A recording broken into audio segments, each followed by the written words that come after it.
Praise the Lord. जय मसीह की प्रिय भाई बहनों, आप सभी को प्रभु यीशु मसीह के नाम से मैं बधाई देता हूं और ग्लोरी अपॉलोजेटिक्स में आप सभी का स्वागत है। प्रियो, ये हफ्ता हम सभी क्रिश्चियन के लिए बहुत ही महत्वपूर्ण हफ्ता है। इस हफ्ते को इंग्लिश में पैशन वीक कहा जाता है। आने वाले शुक्रवार को हम एक ऐतिहासिक घटने को, एक ऐतिहासिक दिन को स्मरण करने वाले हैं और लोगों को याद दिलाने वाले हैं। वो दिन जिस दिन ये संसार का उद्धार करता संसार के सारे पापों को अपने ऊपर लेकर क्रूस पर मरा। जी हाँ दोस्तों, मैं गुड फ्राइडे के बारे में बात कर रहा हूँ। यही हफ्ते में गुड फ्राइडे के अलावा तीसरे दिन रविवार को हम यीशु मसीह का विजयी पुनरुत्थान को भी स्मरण करते हैं और याद कराते हैं लोगों को। लेकिन क्रूस और पुनरुत्थान के अलावा भी ये हफ्ते में बहुत ही अहम और महत्वपूर्ण घटनाएं हुई थी उस समय में। तो हमें ये सारे घटनाओं को समझना, स्टडी करना, अध्ययन करना बहुत ज़रूरी है।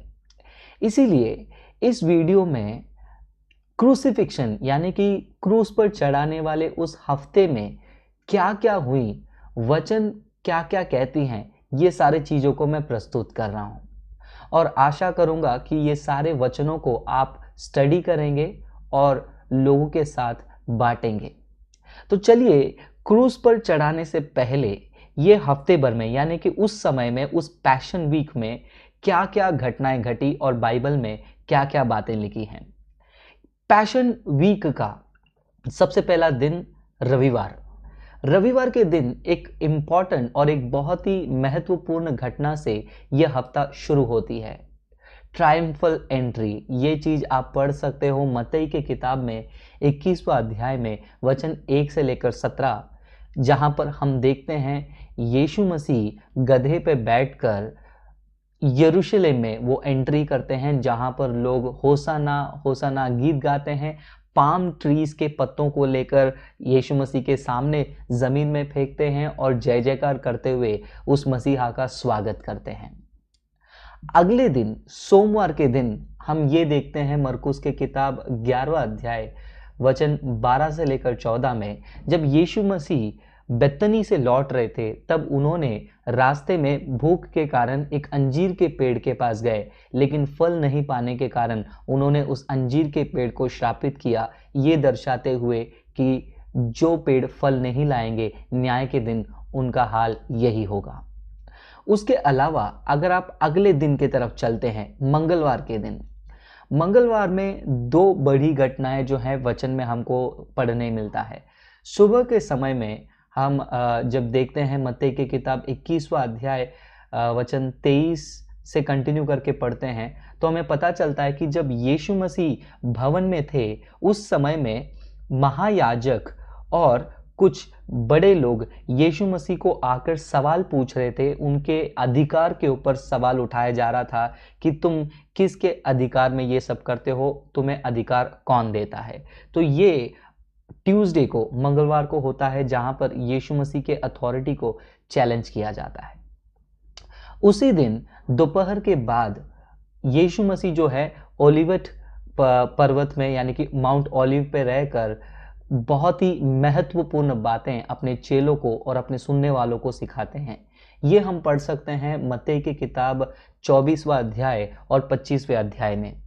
इस ओलिवेट डिस्कोर्स कहते हैं इसको इंग्लिश में, यानी कि उस ओलिव पर्वत से यीशु मसीह ने बहुत ही महत्वपूर्ण बातें बताई, जिनमें से अंत के समय के बारे में उन्होंने बताया, भविष्य में क्या होगा उन्होंने बताया, और इतना ही नहीं, उन्होंने उन अध्यायों में किस प्रकार झूठे प्रचारक और झूठे भविष्यवक्ता लोगों को भरमाएंगे और धोखा देंगे उसके बारे में यीशु मसीह कहते हैं। और आने वाले ट्रिबुलेशन पीरियड यानी कि जो प्रकाशित वाक्य में जो दिन दिया गया है ट्रिबुलेशन के बारे में भी यीशु मसीह वहां पर बात करते हैं। और उसके अलावा यरूशलेम का भवन का विनाश के बारे में भी एक इम्पॉर्टेंट टॉपिक जो यीशु मसीह वहाँ पर बातें करते हैं। और 70वीं ईस्वी में यानी कि 70 एडी में रोमियो के द्वारा उस यरूशलेम भवन का विनाश का भविष्यवाणी भी पूरा होता है, ये हम देखते हैं। तो ओलिवेट माउंट ओलिव में ये सारी बातें जो हैं यीशु मसीह ट्यूसडे के समय में दोपहर के बाद उनके लोगों के साथ बांटते हैं और बताते हैं। अगले दिन क्या हुआ? बुधवार के दिन एक बहुत ही मुख्य घटना हुई जहां से क्रूस का वो यात्रा प्रॉपरली शुरू हुआ, हम कह सकते हैं। बुधवार के दिन सुबह के समय में मत्ती की किताब 26वां अध्याय अगर वचन 1 से लेकर अगर आप 5 तक पढ़ते हैं, वहां पर हमें पता चलता है कि किस प्रकार यीशु मसीह को पकड़ना है, उसका चाल रचा जा रहा है, वो प्लान बनाया जा रहा है, किस प्रकार यीशु मसीह को बीट्रे करना है, धोखा देकर पकड़वाना है। ये सारी प्लानिंग जो है उस समय में बुधवार को हुई, ये हमें वचन के आधार पर समझ में आता है। उसके अलावा गुरुवार के दिन क्या हुआ अगर हम देखेंगे, गुरुवार का जो है बहुत ही महत्वपूर्ण दिन है पूरे पैशन वीक में, क्योंकि उसी गुरुवार के दिन अगर आप दोपहर के बाद वाला घटना पढ़ना चाहेंगे, आप यूहन्ना के किताब 13वां अध्याय में पढ़ सकते हैं, जिसको लास्ट सपर कहा जाता है, यानी कि आखिरी भोजन, प्रभु भोजन, जिसको आज हम स्मरण करते हैं। वो आप यूहन्ना के किताब 13 अध्याय में पढ़ सकते हो, जहाँ पर यीशु मसीह चेलों के साथ मिलकर वो अपने रोटी को तोड़कर द्राक्ष रस को लेकर अपने शरीर के रूप में, अपने लहू के रूप में उनके बलिदान को स्मरण करने हेतु वो चीज़ों को वहाँ पर वो कर रहे हैं और करने के लिए कहते हैं। उसके अलावा उसी लास्ट सपर के साथ साथ हमें एक और चीज़ देखने मिलता है, जो कि ऊपर वाले कमरे की घटना। ऊपर वाले कमरे के घटना में यीशु मसीह अपने चेलों के साथ बहुत ही इम्पॉर्टेंट और बहुत ही महत्वपूर्ण बातें करते हैं और बहुत ही महत्वपूर्ण शिक्षा को वो देते हैं। और ये बातें आप यूहन्ना की किताब में 13वां अध्याय से लेकर 17वां वचन तक आप 13वां अध्याय से लेकर 17वां अध्याय तक आप पढ़ सकते हैं। उस ऊपर वाले कमरा में अगर क्या क्या हुआ अगर आप पढ़ना चाहेंगे तो आप पढ़ सकते हैं। तो उसमें से बुलेट पॉइंट्स ऐसे हैं कि यीशु मसीह ने उनके चेलों के पैरों को धोए, यीशु मसीह का लौटना यानी कि वापस से वो दुनिया से जाकर पिता के पास जाएंगे, उसके बारे में चीज़ें एक्सप्लेन करते हैं वहाँ पर, और किस प्रकार पवित्र आत्मा आकर चेलों को और सभी लोगों को गाइड करेंगे, पवित्र आत्मा कैसी शिक्षा देंगे, इसके बारे में यीशु मसीह सिखाते हैं। फल देना एक मसीह के लिए कितना ज़रूरी है और यीशु मसीह के आज्ञा को पालन करना कितना ज़रूरी है, ये सारी बातें जो है वो दिन में गुरुवार के उस ऊपर वाले कमरा में हुआ था। अब बात आ रही है गुड फ्राइडे का, शुक्रवार का। शुक्रवार के दिन क्या हुआ? शुक्रवार के दिन सुबह के समय में यीशु मसीह को पकड़वाया गया और यीशु मसीह को अरेस्ट किया गया।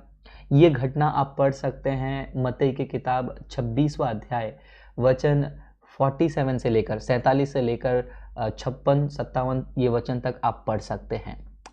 उसी शुक्रवार के समय में हम देखते हैं सुबह के समय में यीशु मसीह को पकड़ कर लेकर जाने के बाद उनको सनहेदरीन में खड़ा किया जाता है। फिर उसके बाद उनको हेरोदेस के पास ले आया जाता है। फिर उसके बाद उनको पिलातुस के पास लेकर जाया जाता है। ये सारी घटनाएं आप पढ़ सकते हैं मत्ती की किताब 26वां अध्याय वचन 57 से लेकर आप पढ़ सकते हैं, और मत्ती की किताब 27वां अध्याय 26वें वचन में आप पढ़ सकते हैं। लूका की किताब 23वां अध्याय वचन 6 से लेकर 12 में आप ये सारे घटनाओं को पढ़ सकते हैं, किस प्रकार यीशु मसीह को प्रस्तुत किया जा रहा था हेरोद, पिलातुस और सनहेदरीन उस कोर्ट में। और उसी दिन शुक्रवार को यीशु मसीह को जो है क्रूस पर चढ़ा गया और उसी शुक्रवार को उनको दफनाया भी गया। ये चीज़ हम पढ़ सकते हैं मत्ती की किताब 27वां अध्याय वचन 27 से लेकर 56 तक, और चैप्टर के एंड तक जो है आप पढ़ सकते हैं कि यीशु मसीह को किस प्रकार वो सूली पर चढ़ाए और किस प्रकार उनको दफनाया गया। ये जो क्रूज पर चढ़ाने वाली कार्य है, यहाँ पर मैं शॉर्ट में एक्सप्लेन कर रहा हूँ, लेकिन कुछ ही दिनों में एक डिटेल्ड वीडियो में अपलोड करने वाला हूँ, जहाँ पर मेडिकल पर्सपेक्टिव से मैं आपको प्रूव करके दिखाऊंगा कि किस प्रकार यीशु मसीह की मौत हुई थी और कितना घोर भयानक वो क्रूज का दर्द था। वो आने वाले दिनों में मैं वीडियो अपलोड करूँगा। लेकिन यहाँ पर फ्राइडे के बाद क्या हुआ, बरियल के बाद यानी कि दफनाने के बाद शनिवार को यीशु मसीह कब्र पे रहे भविष्यवाणी के अनुसार, और चेले डरे हुए और अपने कामों में कुछ लोग लौटने लगे। लेकिन रविवार को एक बहुत बड़ा घटना हुआ जिसके वजह से पूरे दुनिया के लिए एक और नया आश्वासन का, एक नया आशा का किरण आया जब यीशु मसीह मृतकों में से जी उठा। रविवार को इसीलिए हम रिजरेक्शन डे कहते हैं, कुछ लोग इसको ईस्टर कहते हैं, जहां पर यीशु मसीह मृतकों में से पुनरुत्थान होने के उस दिन को हम स्मरण करते हैं।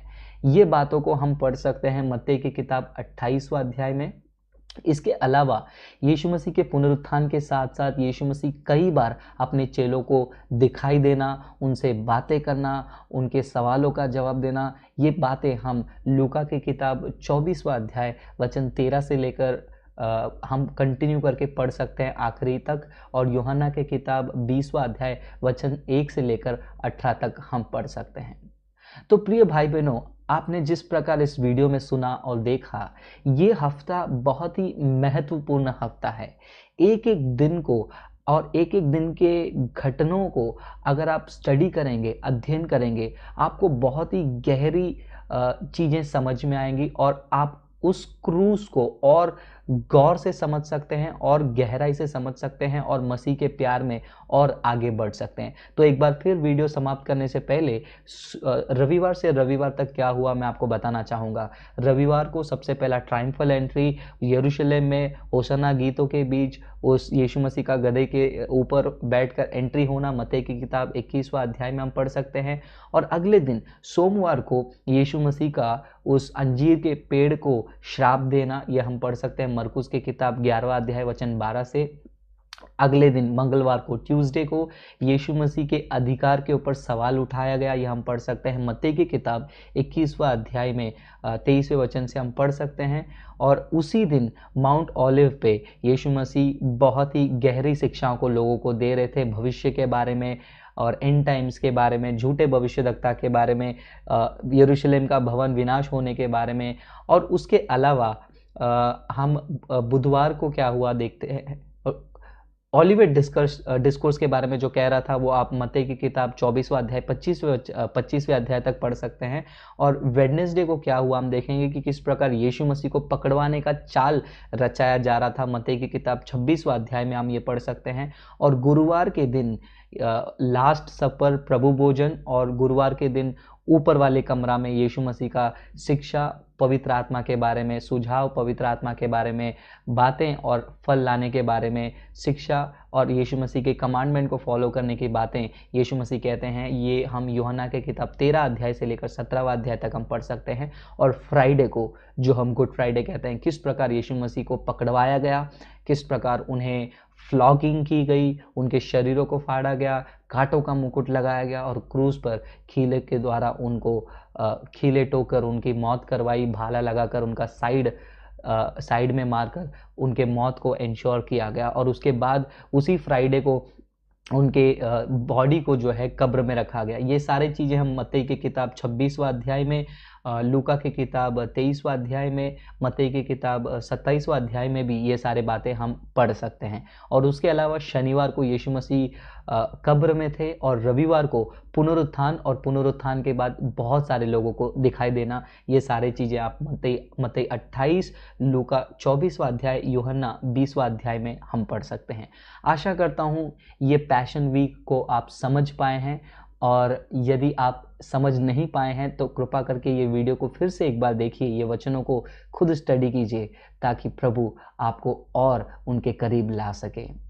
आशा करता हूँ ये वीडियो आपको अच्छा लगा होगा, सीखने मिला होगा। यदि हाँ तो ज़रूर अपने कलीसिया वालों के साथ, अपने भाई बहनों के साथ, परिवार वालों के साथ शेयर करें ताकि वो भी सीक्वेंस को समझ सके। क्योंकि हम सिर्फ गुड फ्राइडे देखकर चले जाते हैं, लेकिन गुड फ्राइडे किस सीक्वेंस में आई है वो हमें पता नहीं चलता है। तो इस वीडियो के द्वारा हमने प्रस्तुत किया है परमेश्वर की महिमा के लिए, आपके स्टडी के लिए।